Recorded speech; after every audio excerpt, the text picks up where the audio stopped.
I feel like I've said this the last few episodes, but what did we just watch?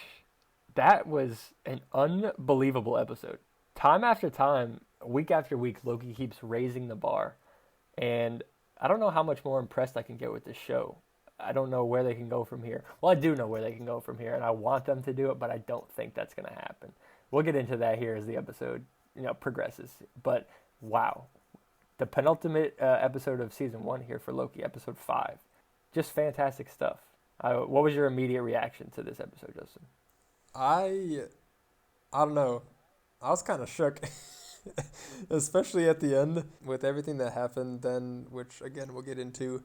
Yo, it was wild, and it was a real cliffhanger at the end too. I was expecting them to do a bit more.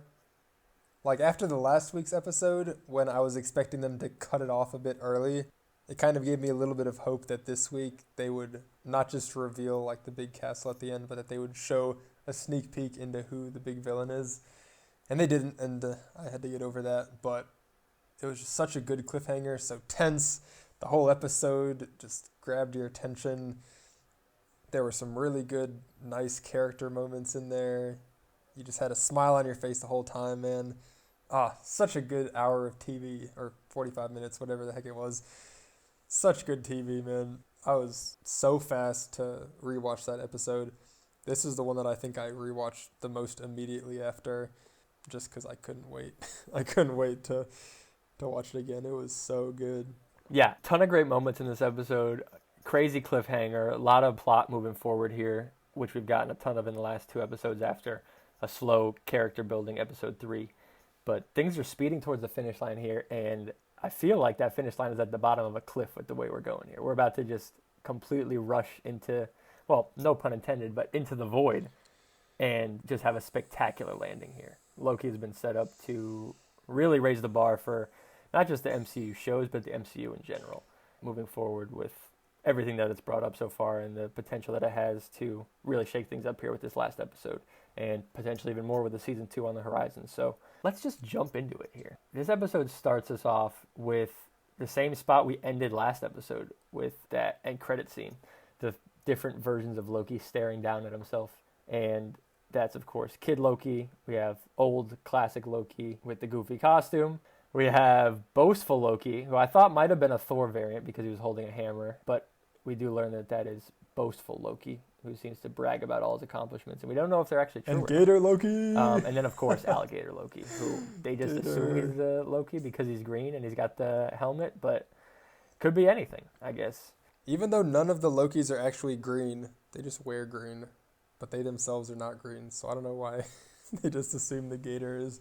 Yeah. So we also learn the origin story for 3 of these 4 Loki variants. Unfortunately, we don't get the Alligator Loki origin story, which I know we were all dying to hear. But classic Loki, actually, his story is the same as, I'm just going to say Prime Loki, even though he's not really the Prime one. But for this show, he's Prime Loki. Classic Loki has the same story as Prime Loki all the way up until Infinity War, where instead of trying to stab Thanos, he projects a fake version of himself, and he said it was so real even the Mad Titan believed it. And then he hid himself as some inanimate debris, and when the ship exploded, he floated through the universe, kind of just pondering his existence, and then just holed up for I don't know how long. I mean, our version of Loki, Prime Loki, is supposed to be around 1,500 years old, and he looks like he's in his 30s. In the beginning of Thor, we see them as young boys, so we don't really know how Asgardian aging works, but if Loki's been there long enough to look like Richard E. Grant, you can imagine it's been quite a lengthy period of time that he was just hanging out. And he's got kind of a sad backstory. He ends up missing Asgard and Thor and his family and all the people that he left behind, after years of solitude on this planet. And as soon as he goes to make a move to go back to Asgard or to see Thor, that's when the TVA steps in and prunes him. So he was fine living out lonesome on some planet where he wasn't affecting the rest of the timeline. But as soon as he made a move to go back to Asgard, that is what his Nexus event was. And that's how he got pruned. That was a little bit strange to me how his Nexus event wasn't escaping Thanos, right? His Nexus event was later on leaving his eventual planet of solitude. which means that it wouldn't technically have been against quote-unquote the sacred timeline, which at this point we all know is a joke. But the TVA wasn't there enforcing the fact that he escaped from Thanos and that he chose not to try and stab him and eventually die. So that was interesting to me.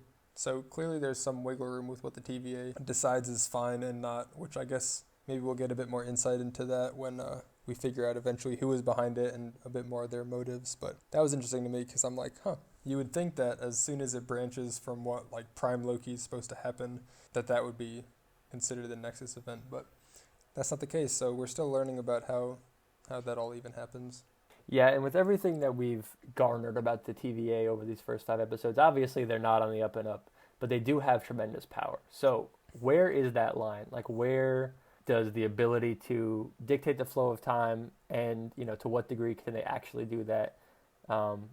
We need to see some more defining lines in the TVA because right now there's still too much of a mystery. We don't know the source of their power or how they're so potent. I mean, they're able to essentially neutralize Infinity Stones and extremely powerful beings while in the TVA and can travel to any point in time at any place, which is amazing. But we've learned that their figureheads are frauds and nobody really knows what's going on. So TVA's got a lot of questions to answer, not the least of which are their defining of Nexus events and all that. So I'm sure we'll get more info on that in the next episode, but as for now, still yet unanswered.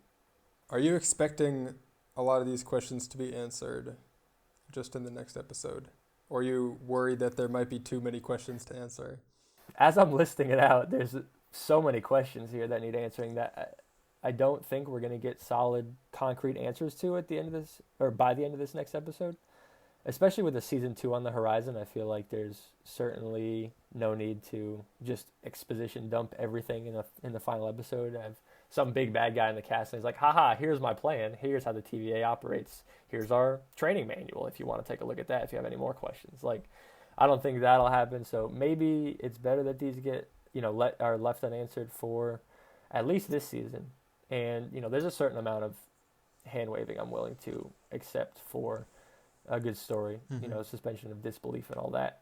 So if they don't necessarily explain everything out to the infinite degree, I'm not going to be too upset, but there are definitely some big questions that require answering if Nexus events and the TVA are going to be factors moving forward in the main timeline.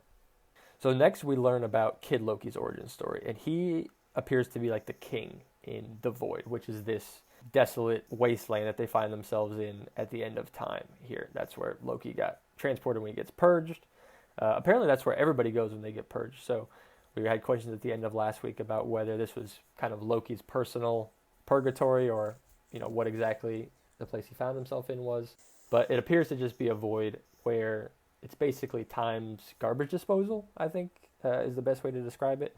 Everything that gets pruned, Renslayer explains to Sylvie that they can't destroy the matter that is created by a branch timeline, so they just have to send it all to the void, basically. And all these timelines that have been pruned are just in ruins at the end of time here. So Kid Loki is kind of the king in the void, and he doesn't give too long a story about his Nexus event, but he simply says that he killed Thor, which is pretty intense when you see like the age of the kid.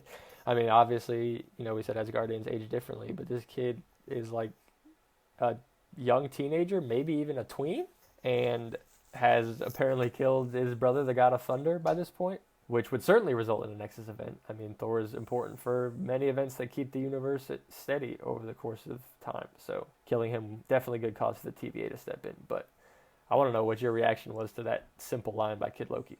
I mean, if there's infinite timelines or infinite variants of each person, then it totally makes sense that there's a scenario, especially when Loki and Thor have a history of butting heads.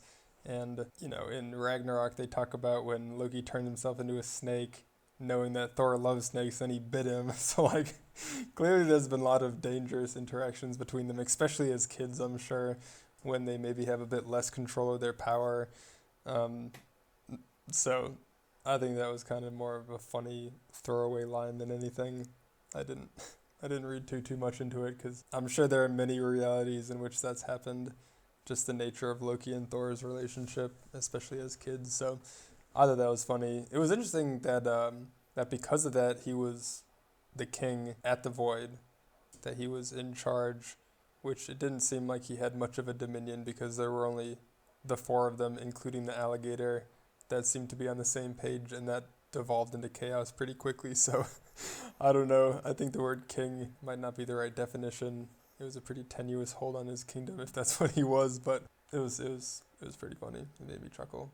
Yeah, I was taken a little bit aback, but I guess you're right. With infinite timelines, there has to be one at least where that is happening. Probably one where a kid did it. So, it's not out of the realm of possibility again, but just surprising to hear that from the kid version instead of, the big boastful version, which his origin story is next, and he claims that he defeated Iron Man and Captain America and then took all 6 stones. But as his name is Boastful Loki, nobody believes him, and everybody just calls him a liar. Even Alligator Loki says he's lying, which, can't fool Alligator Loki. Nobody can. Well, even if he did collect all of them, the TVA apparently doesn't care about Infinity Stones, so they probably snapped him right up real quick anyway. So either way, he ended up at the Void regardless. So as much as he might have tried to avoid it, but boo. Boo.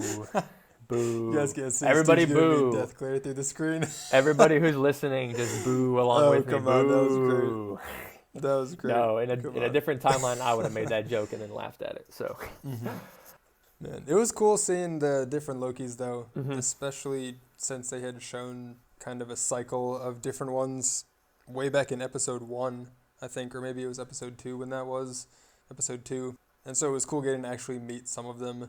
And then we end up seeing a whole bunch more later in the episode, which some of them looked pretty goofy. But it was, really cool. And I think it gave Loki some perspective as well. There's certain parts when he's talking with them or when he's seeing the fight scene later on between the Lokis where he's just like, man, is this really how I come off to other people? Like, I look like an idiot. I'm acting like an idiot. I'm kind of pathetic in some ways. And I think it just shows how much he's grown throughout the course of the show. It's hard to still see this Loki without picturing the one that we saw through the main story of the MCU. And so it's hard not just associating that character development with him now, because it's definitely happened quicker in this show than it did over the course of multiple movies, right? But it just shows how much he's grown when he's listening to some of this stuff, and it's like, wow, looking like I'm glad I'm not like that anymore. I'm kind of a little bit embarrassed about all these other Lokis. So I think that was really cool, and it really showed just how much he has grown over the last few episodes especially. So it was cool. Yeah, I think character growth and self-reflection are the themes of these first 3 MCU shows, and that will lead me to my theory about the finale of this episode and the finale of the season as we get to it later on. But yeah, we can get to that next scene. So Boastful Loki actually ends up being a traitor, as all Lokis apparently are. They get found by the President Loki, who we've seen in the promotional material, but I think we all assumed it was kind of the main Loki, as he's played by Tom Hiddleston and not a different, variant. But it does turn out to be a variant. He has a kind of a gang of bandit Lokis, which are just all goofy-looking characters from all sorts of realities. And they capture the main 4, well, I guess 5 counting Alligator Loki. So Prime Loki, Alligator Loki, Old Loki, Kid Loki, and Boastful Loki get captured by this President Loki and his gang of bandits. But it's revealed that Boastful Loki had betrayed the group and turned them over to the president and struck a deal with them. But then it turns out that the president betrayed Boastful Loki in his deal and is going to take over the Void with his army of Lokis. But then it turns out that the army of Lokis betrayed the President Loki, and they're stabbing him in the back. It was a great scene of Loki, classic, just stabbing everybody in the back, even if it's himself. Can't trust anyone, and especially can't trust yourself when you're the least trustworthy person ever. So Prime Loki is kind of witnessing this from the side, and he even face palms in embarrassment as this is unfolding. And this is actually, it's a funny moment, but it's clearly a mark of how far he's come as an individual.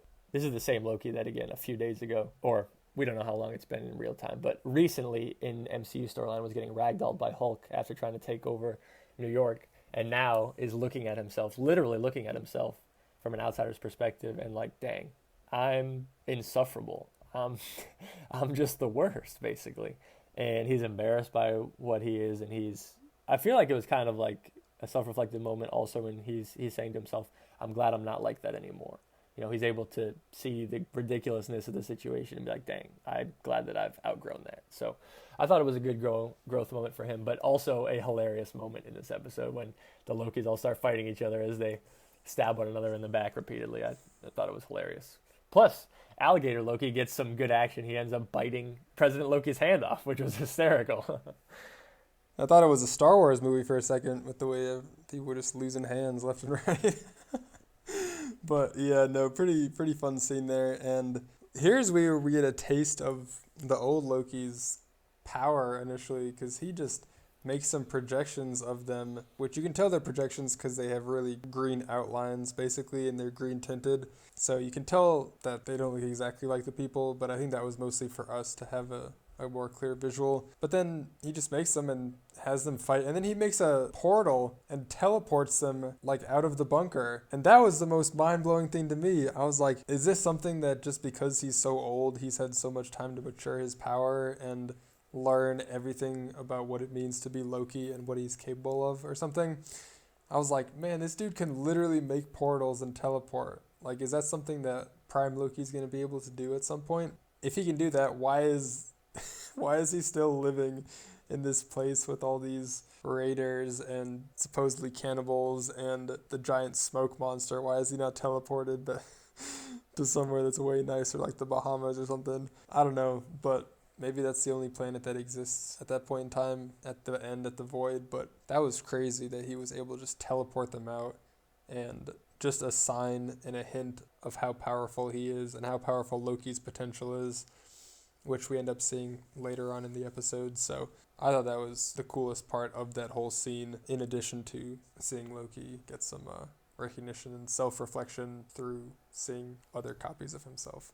Yeah, definitely a sneak preview of what Loki's kind of true potential could be in terms of magical ability. I mean, if you're a version of Loki that's just hanging out by yourself for centuries at a time on a planet all alone, you're probably going to get a lot of good practice with magic and expand your abilities beyond what you would have even been able to consider before. So it doesn't surprise me at all that classic old Loki is the strongest one, as he's clearly got the most experience. So meanwhile, back at TVA headquarters, Sylvie and Renslayer have been sparring, verbally, I guess. They fought at the end of last episode, and Sylvie ended up kind of taking Renslayer hostage. She was like, you're going to tell me everything. Renslayer reveals to her that the stuff that they prune is not destroyed, but it's sent to the void at the end of time, which I mentioned earlier. But Renslayer kind of plays it off as like, hey, I thought the timekeepers were real. Like, I want to get to the bottom of this too. And that thread goes throughout the episode. It's tough to tell if she's sincere or not. She, at certain points here, is clearly stalling for time so that other agents can come in and arrest Sylvie.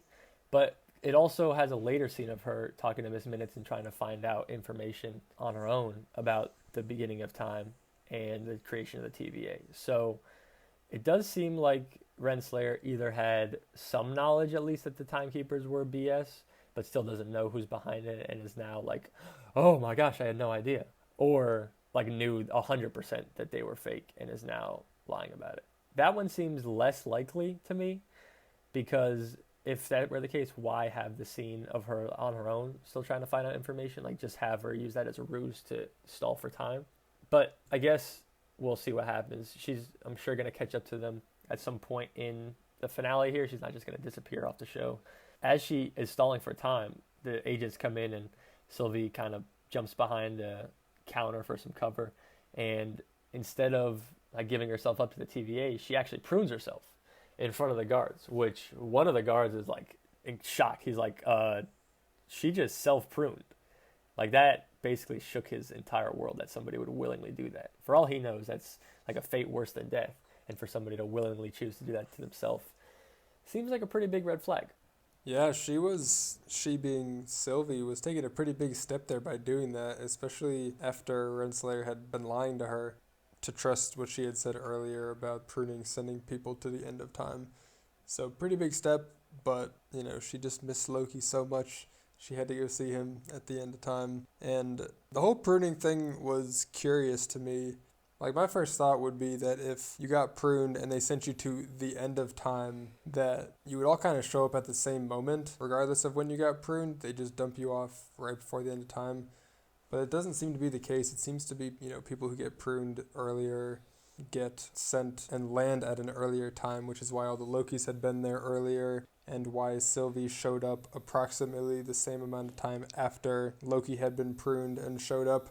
And so I don't know if it's like a parallel where it correlates exactly when you get pruned and when you show up, because then it's, it doesn't seem like it's a void, because then time is just continuing then, because otherwise, the first person that got pruned ever and sent there didn't actually get sent to the end of time then, because they still continued to live through time after that. So maybe the void is just the point at which time is, maybe that's like the real present and time is just continuing to come into existence after that or something, which is why it's impossible to travel beyond. Yeah, but I don't really know, because I was just confused by that.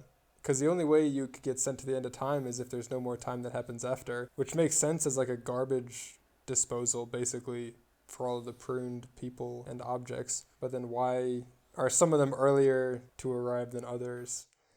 There must be some setting with the pruning or something. And obviously it just, might be one of those hand-wavy things to make the plot actually make sense. But that was interesting to me. And I was thinking about that a little bit. I was like, why is that? Especially because they can go any point in time. It's not like they're limited to, like, the later you leave in time, the earlier you have to show up or whatever. They have the ability to do that. So I was just curious.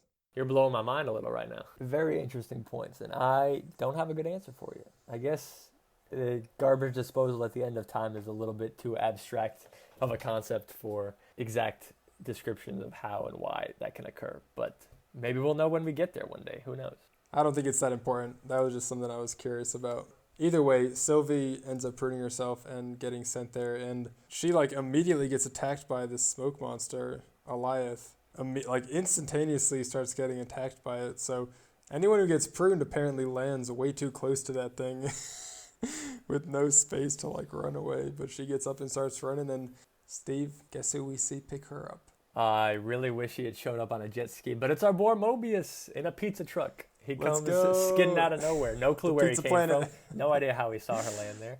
Zero clue why they were so close. Literally the only non-Loki living thing still there is Mobius somehow. Well, the void seems like a big place. I'm sure there are other versions of other beings out there. We just didn't see them. Maybe they just aren't as, what's the word? They don't have the survivability that Lokis have. So they're also not main characters probably. So that's assuredly the reason why they didn't survive. Maybe Mobius is a Loki variant then. Maybe he is. If he was the only one to survive long enough. What if he was? That'd be dope. Oh, he's definitely not. Dude, if Mobius was a Loki variant, that would be amazing. Now, I don't think he is either, but we will see what happens to Mobius next week. So he scoops up Sylvie and takes her to meet the other Lokis. Again, no clue how he has a GPS in the void that sends him right to them, but maybe it's not that hard to find other living things out there. Who knows? Either way, they all meet up, gang's all here, and they devise a plan. Sylvie is going to enchant Eliath. So she's going to use that mind control kind of powers on this massive smoke monster, which seems kind of insane. But Prime Loki's plan was to kill it. Definitely more insane. Which I don't know how he was gonna do that. Throw some rocks at a giant smoke monster. Yeah, that seems like a way worse idea. So they decide to enchant it. And before they go to execute this plan, Mobius leaves. So he's about to go back to the TVA and light it on fire, burn it down. He has a great line to Loki. Loki asks him, he's like, what are you going to do now? He's like, guess I got to go burn the TVA to the ground. Thanks for the spark. And I was like, oh, hey, that's a nice line right there. Cute little one-liner from Owen Wilson. And then he disappears through a TemPad door back to the TVA. So apparently if you have the TemPad, Renslayer lied earlier in the episode that you couldn't come back from the void because there'd be nothing for the TemPad to lock onto. But seems like that's really not an issue. You can just pop right back in. She hadn't said that. She had said that the TemPad can't go beyond the void. Oh, I'm sorry. Going forwards, because there's no time afterwards, because that's the end of time. So it works plenty fine up to the void and coming back, just not going beyond. But I was curious about this, why Mobius wouldn't just hang around and make sure everything went okay.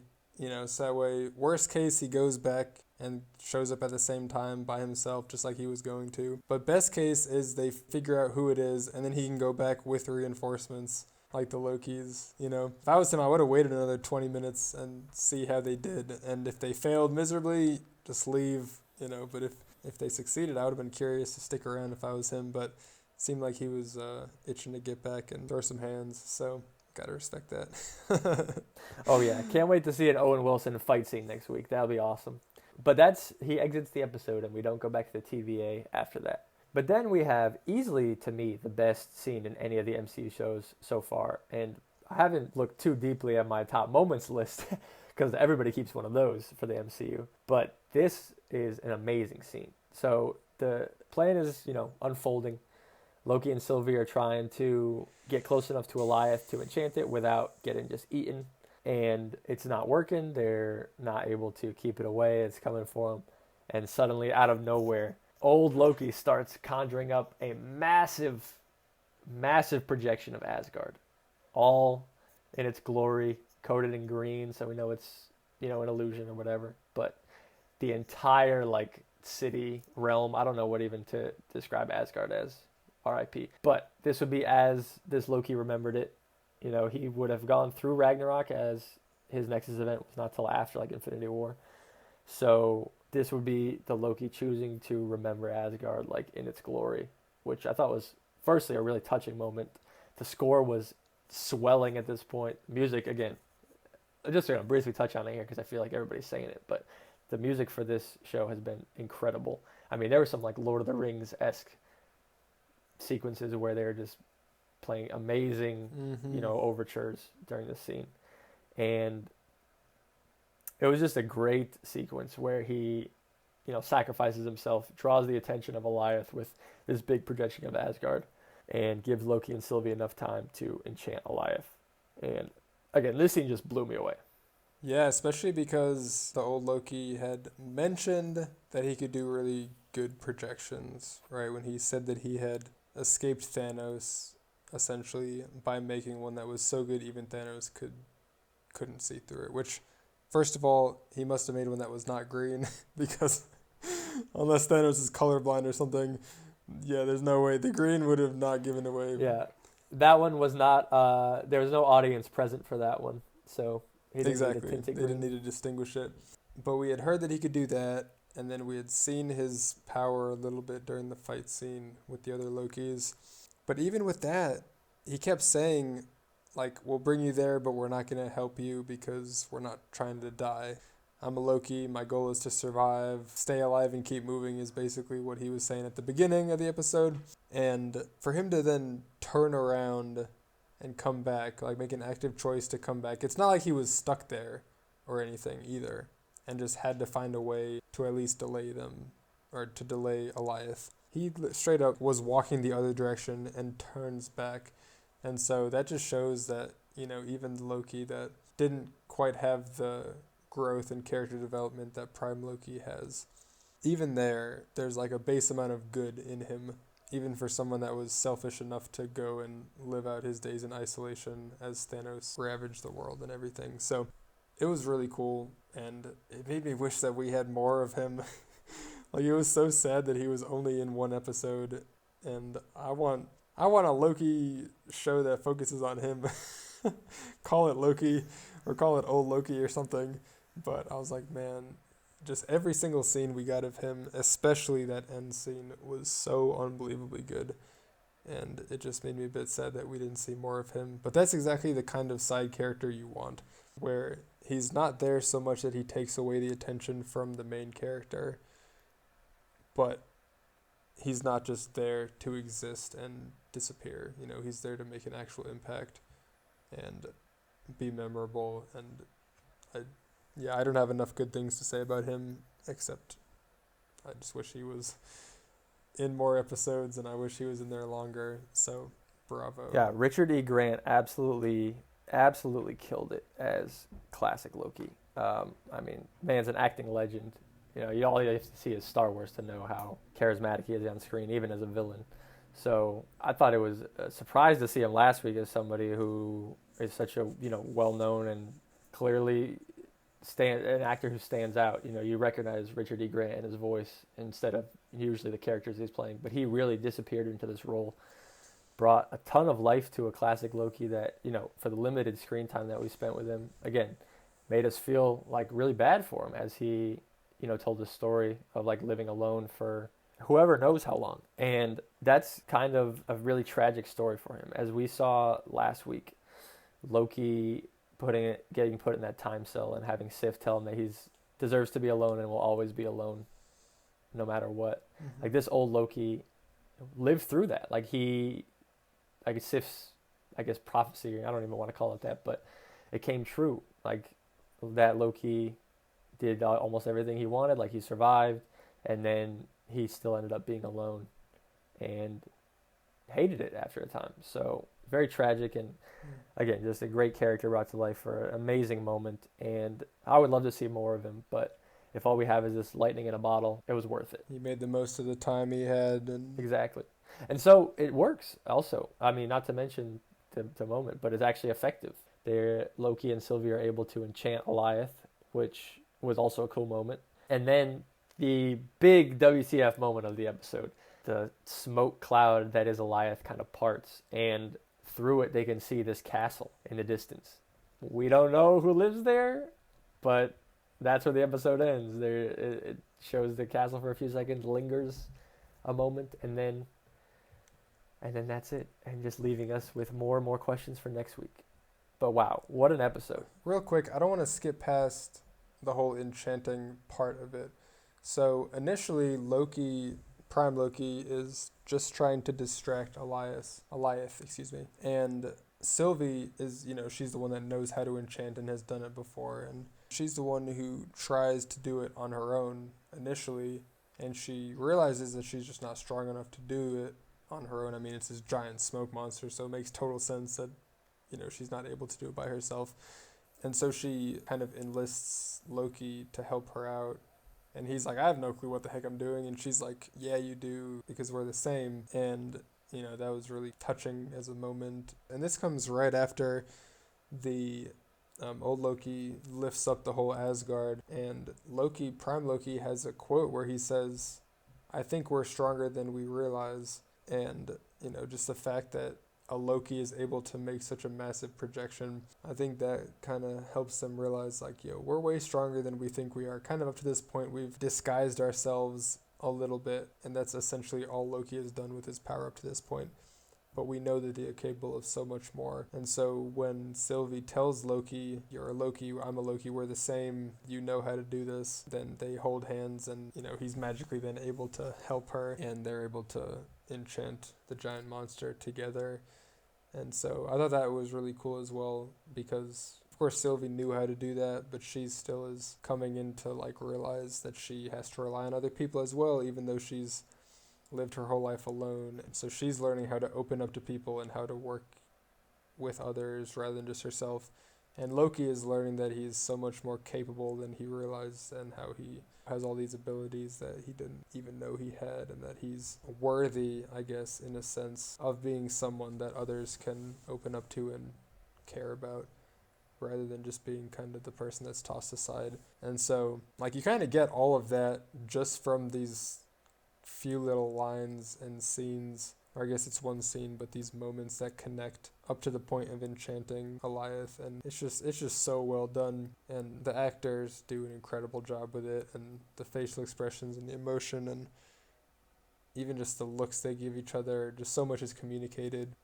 It's a very emotional few moments, which then, like you said, lead to the clouds part, and there's this giant castle that looks like it's just floating in space. All the background around it is just space. And you're just like, what the heck? I want to know what's going on next. And I was looking forward to the end credit scene, and there was no end credit scene this week. And I was like, oh, that was killing me, man. That was killing me. Yeah, I definitely thought we were going to get an end credit scene this week as well, but I guess the cliffhanger of the episode was enough in and of itself. But the big question, Justin, who's in the castle? It's got to be Kang, man. It has to be, right? It has to be. I'll be so confused if it's not. At this point, after this episode, it's pretty clear that Renslayer is not the big bad. I think there was potential for that after the last episode, after episode 4, but after this, it's pretty clear that it's not her. And so, are they going to introduce a brand new character and defeat them in just one episode after all this build up? I think it's more likely that this is a setup for an introduction for a villain that will be around for a bit longer. And Kang fits that mold. So, man, I'm crossing my fingers, and I don't know. We'll see. Although I do know Doctor Doom lives in a castle.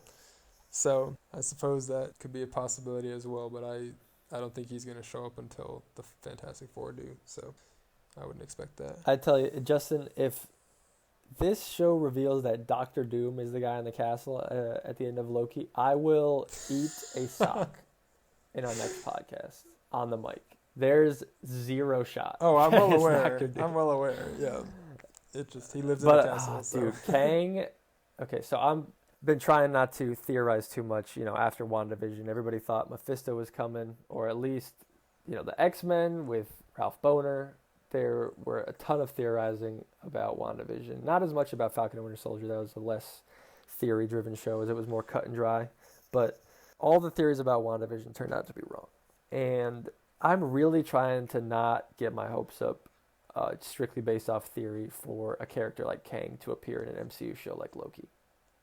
However, there are so many hints towards Kang that if it's not on purpose, they have to be trolling us. And this is clear indicators of Kang. Renslayer in the comics is Kang's lover. The TVA, the Timekeepers, one of them looks like Kang, which that's probably the weakest, quote-unquote, evidence, I would say, towards this theory. Kang also is known to rule over Chronopolis, which is a city in the quantum realm. We know that time operates differently in the TVA, as well as time operates differently in the quantum realm. Similar lines were said by two different characters when referring to each, and that could be a hint towards something.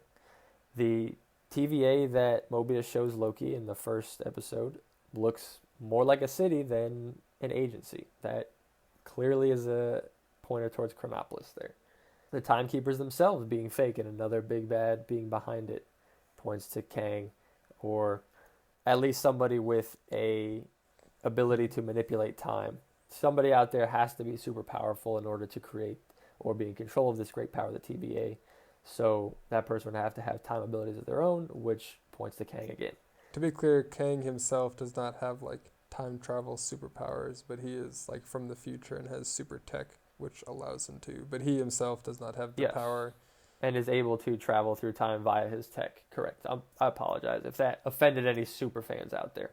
I didn't mean to imply that Kang innately can travel through time. He has tech from the future that allows him to travel back and forth through time. Just for people who aren't super familiar with him that are listening. In the Void, which this leads me into our final segment here of this episode, which I think will probably be the longest, and that's actually the Easter eggs.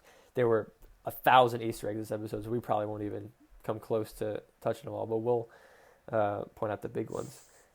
Firstly is there was an old Avengers tower in the Void, but instead of saying Stark on it or having just the Avengers A, it said, I'm probably going to butcher the pronunciation of this, but Quang, Qeng, without the U, I don't know if it's Quang or Kang or how exactly to pronounce it. Yeah, something like that. But in the comics, Tony sells Avengers Tower to Kang Industries, which is owned by a Mr. Griffin, who is a employee of Kang the Conqueror. So there's another connection, a direct allusion. Alioth in the comics is not just actually well represented here. I believe Marvel has kind of a bad history with turning some villains into angry clouds. Looking at you, Galactus, in Fantastic Four: Rise of the Silver Surfer. But Alioth in the comics actually is a cloud, so this is a fine depiction of him, in my opinion. But he's actually Kang's rival. Alioth is like a trans-temporal being in the comics, so clearly with the two of them going back and forth through time, they're going to have some tussles. And he's actually accidentally set free by Renslayer in the comics, who's a character that's showing up here as well. There are just too many things that point to Kang, and again, I don't want to theorize too much about a character that hasn't even been mentioned.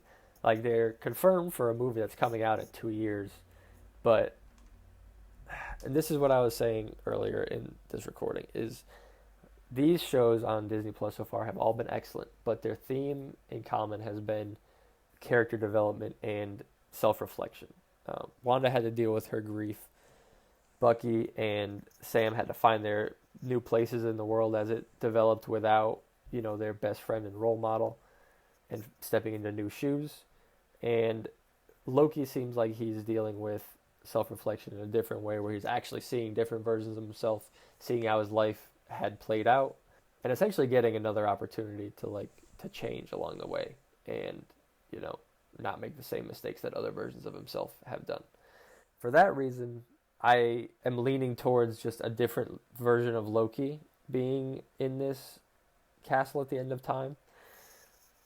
So it makes thematic sense that the villain being a Loki, maybe the first one who maybe accomplished his goal in his timeline and made it to the end of time as a conqueror, and then set out to create a sacred timeline so that he always wins, even though he dies in the sacred timeline. So my own plan doesn't make sense, but I definitely think that it would be on par and thematically sound for Marvel to have another version of Loki in this castle at the end of time as the big bad.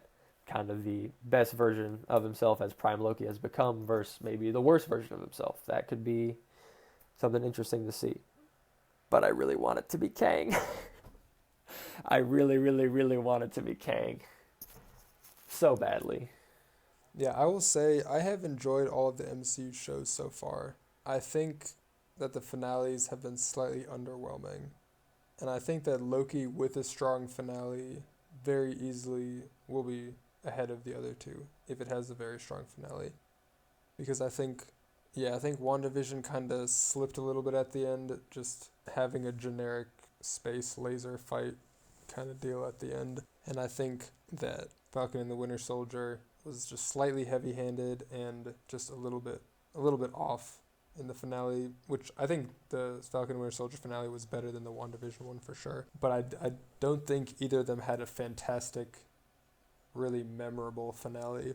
And I think that Loki has the opportunity to do that, and I also think it has the opportunity to kind of stumble across the finish line. And I'm slightly nervous that they might have set up a bit more than they can handle. And so that's why I'm hoping that it's a scenario where they don't have to try to finish everything in this episode, where it is, a villain that will continue on in some capacity in the MCU. And so I totally get your theory, and I think it's totally possible that there will be a Loki at the end of all of this, and I think that would be disappointing. I mean, there's definitely space for them to do that really well, but I do think that would be disappointing. And I think once in a while, pulling a fast one or a red herring or something, I think once in a while that can work out really well. But there's also nothing wrong with leaving hints and having fan service and letting fans theorize and then paying that off. Just from a marketing perspective, that seems just like a smarter business move to do that rather than continuously leading fans on and then, pulling the rug out from under them. And so I'm hopeful that it'll be Kang, but I'm also not gonna die if it's not. I think there's a space for them to do a really good job if it is another Loki or something. I don't see how they introduce a whole new villain that's not, Loki's not a brand new villain if there's a variant that ends up being the villain. But I don't see how they introduce a whole new villain on this magnitude and have it fully resolved in just the one episode. And so I think the only way that there's a full resolution in this episode that's satisfying at least is if it's a Loki variant of some kind. Or again, if it just doesn't get resolved this episode and whoever it is still around to terrorize the MCU a bit longer. And that's what I'm hoping for. I'm hoping that they're setting up the next Thanos level threat, or at least a multi-movie, multi-show villain. But I guess we'll find out in a few days here. I'm trying not to get too hype, but it's very hard not to let my mind run ahead. Yeah, I guess the third option for the finale here and the big bad is a character such as Immortus or The One Who Remains as sort of like an in between for Kang, as a character with, again, time abilities. And people can correct me if I'm wrong. I'm sure there are big comic fans out there that know for sure. But I believe Immortus is a variant of Kang. Yep. There's a lot of different versions of Kang throughout the comics, so I apologize for getting them crisscrossed here. But a character like that who could be kind of a stand-in for Kang and then also allude to the fact that he is coming, maybe if they're not necessarily directly working for him but are just a different version of him, or even if they are working directly for him. Like, Kang to me is different than Mephisto because, like, Mephisto, they hinted at it.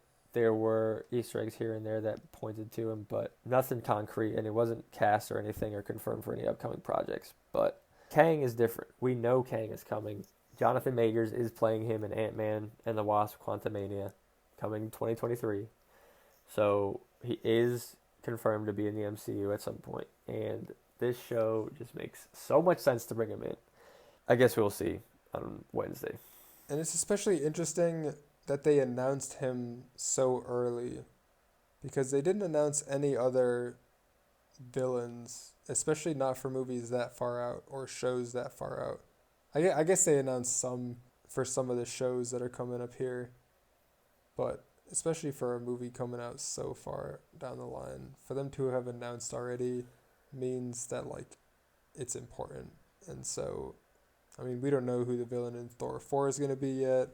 We don't know who the villain in Doctor Strange 2 is yet, but we know that Kang is going to be in Quantumania. And so I think that just points to the fact that they have slightly bigger plans for him, or they at least want all of the non-comic nerds to get a chance to get to know who the heck this is before it comes out, because they want it to have an impact. So I think all the signs point to him showing up in some version, whether it's Immortus, which is just essentially older Kang, or if it's another version of him or something. But man, I'll be so hyped if it is. And I know if it is, there's going to be a lot of people out there that are just confused. Who the heck is this? Like, I know if we watch it with our family, if I watched it for them, Dad would have no clue who that is. And, that's fine.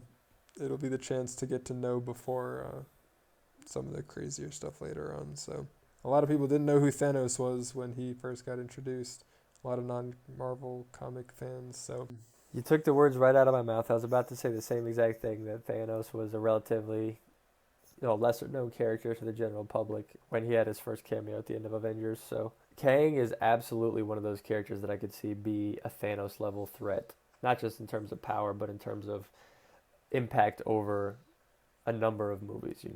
I don't know if Marvel's going to end up doing the same thing here going forward, where they have 3 phases building up to the next super big bad. I kind of would like them to just do maybe one big bad per phase. If they're going to have, 10 or 11 movies a phase, which it looks like they have for phase 4 right now, that's more than enough to tell, a whole story or a whole arc for a big bad like Kang, or, Doctor Doom, Galactus, Silver Surfer. Those are characters that I'd love to see get their own spotlight to the same level that Thanos did. We can expect Doom to be coming in the future with Fantastic Four. I would love to see him get 3 whole phases, because Doctor Doom is amazing. But we'll see what happens, I guess, by that point. I really would love for them to continue to do what has been working well for them over the years, where they build grand stories over the years and build up the characters that we grow to love, and then tell a cohesive story when the time is right, and not just rush out to all these different projects and then tell, varied stories that are hardly connected and ruin great characters in the process. So I'd love to see them stick to their guns in that regard. yeah, and I mean, phase 4 is huge. Like, I don't know the actual runtime of phase 4 compared with phase 3, but with all of the shows and the amount of screen time that those get, I mean, each show is essentially at least like 3 or 4 movies worth of time, and so phase 4 itself is at least as big as phases 1 and 2 combined, definitely bigger than 1 and 2 combined. And so, even with just what's been announced so far, and there might even be more that get added on before Phase 4 officially ends. So, they don't necessarily have to do 3 whole phases if they're going to be as long as this. I mean, the end of Phase 3 hasn't even technically been announced, or excuse me, the end of Phase 4 hasn't even technically been announced yet. And so even this one phase could end up being as long and as many hours worth of content as like the entire first 3 phases on their own. I mean, phase 3 was pretty long, so maybe not that, but if the phases keep getting longer and longer. Yeah, Phase 3 also has the 3 hours of endgame in it as well, so gives it a little boost. But yeah, man, it's exciting stuff and an exciting time, and there will have to be some giant big bads. So yeah, but it would be super more exciting if it were Kang. But yeah, the Avengers Tower, I think, pointing like as a direct reference to Kang or an associate of his in the comics, I think is a huge flag. But yeah, let's talk about some of the other Easter eggs here. Yeah, so would you say that the Thanos copter is a sign that Thanos is coming back? I hope so. The Thanos copter is instantly my favorite Easter egg in Marvel, probably in any movie. I cannot believe that they did that. They kind of made a subtle reference to it with his spinning blade in Endgame that he had with him.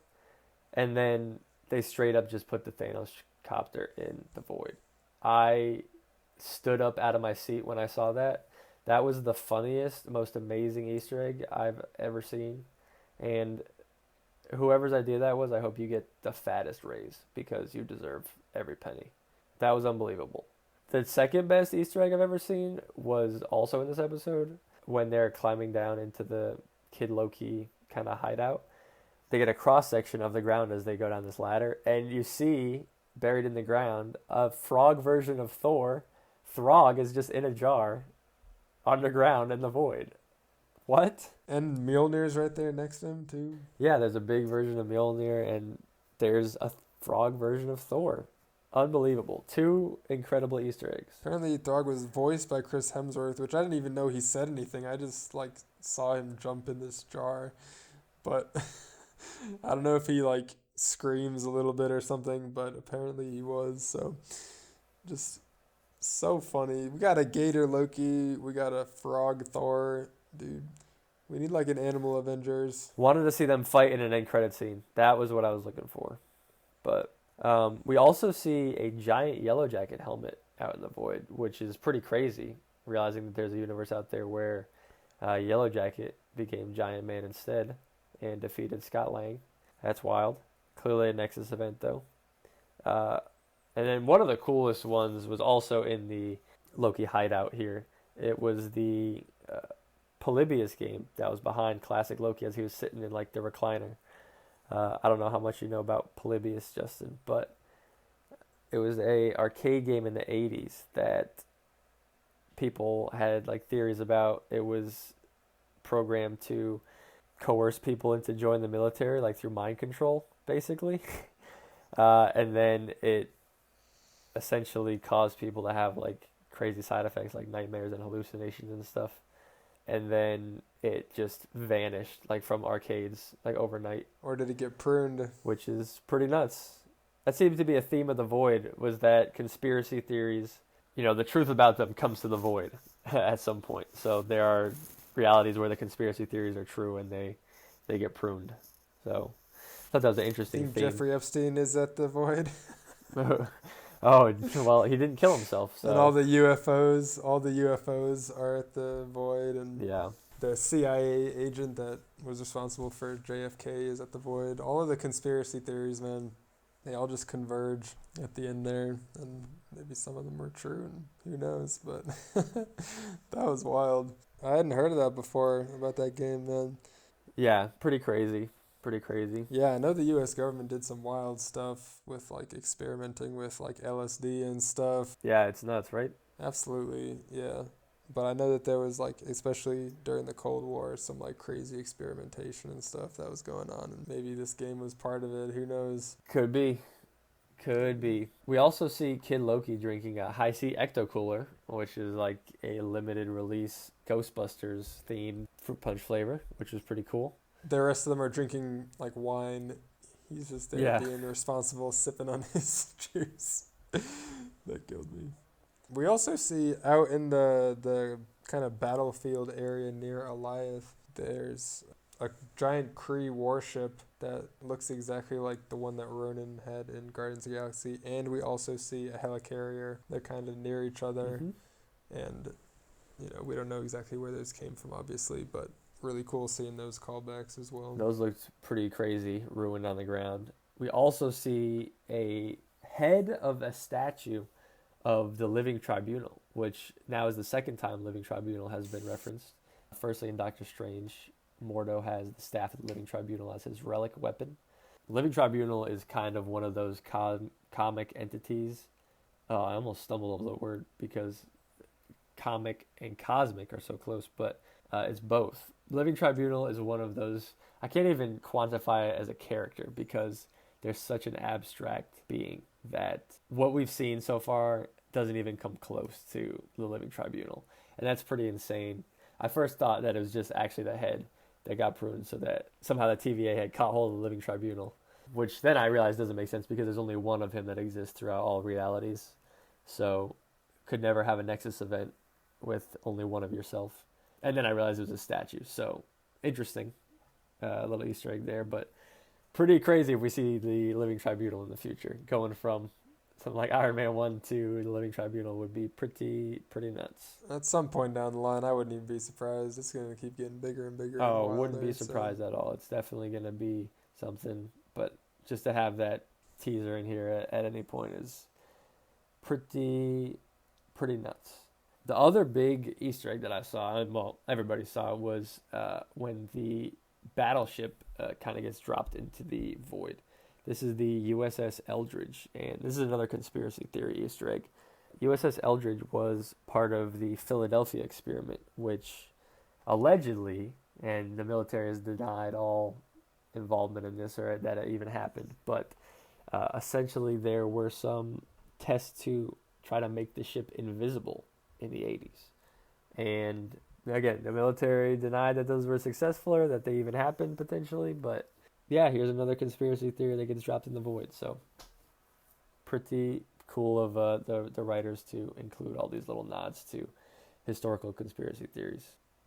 And there's a ton of just little Easter eggs. I'm going to have to rewatch this episode 100 times to catch everything in the background, but those are just the ones that I noticed on first watch that stood out to me and were worth talking about. So definitely the coolest ones were the Thanos copter and Throg. The Thanos copter is just in a league of its own in terms of coolness. But just, again, I'm going to have to rewatch everything to catch 100 more details every time I watch it. So this show just upped the ante one more time this week, and hopefully they can finish strong with the finale. I agree with your point earlier that the first two shows on Disney Plus have had sort of underwhelming finales. I don't want to say disappointing is the right word, but maybe underwhelming.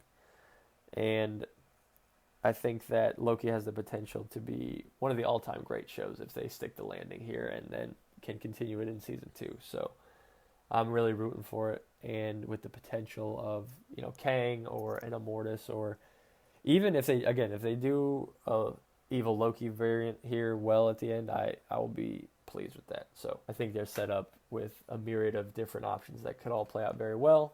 It just depends on if they can stick the landing here, but very much looking forward to the finale and seeing what is in store for everything moving forward. They have built up a lot of hype, and I'm excited to see how it pays off and what it looks like.